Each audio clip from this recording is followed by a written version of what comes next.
अजनबी। बरसात की एक अंधेरी रात थी। आसमान में काले बादल गरज रहे थे और सुनसान सड़क पर सिर्फ हवा की सरसराहट सुनाई दे रही थी। रीना कई साल बाद अपने नानी के पुराने गांव लौटी थी।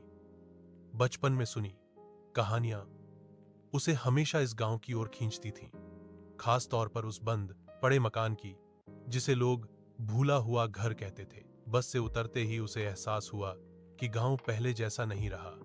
गलियां सूनी थीं, खिड़कियां बंद और हर दरवाजा जैसे किसी अनजाने डर से चुप था। वह टॉर्च की रोशनी में रास्ता खोजती आगे बढ़ रही थी कि अचानक पीछे से कदमों की आहट आई। इतनी रात में अकेली? एक धीमी आवाज गूंजी। रीना ने मुड़कर देखा।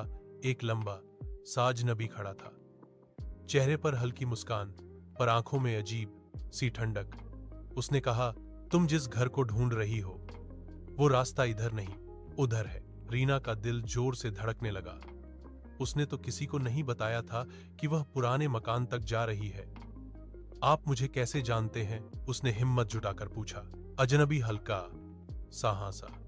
मैं यहां आने वालों को पहचान लेता हूं। बिजली कड़की।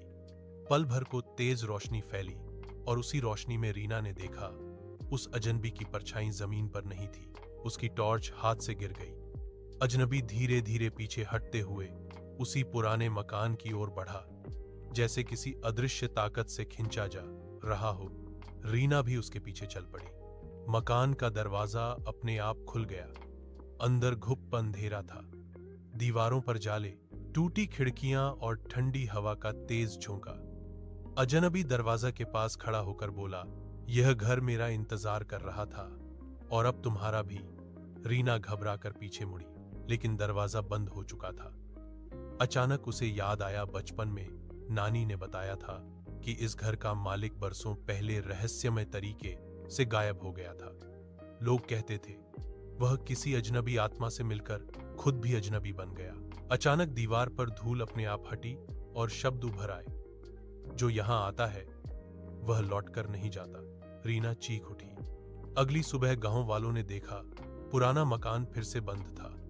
बाहर मिट्टी में दो पैरों के निशान थे जो दरवाजे तक जाकर गायब हो गए थे। और तब से जब भी कोई उस रास्ते से गुजरता है उसे लगता है जैसे कोई पीछे पीछे चल रहा हो।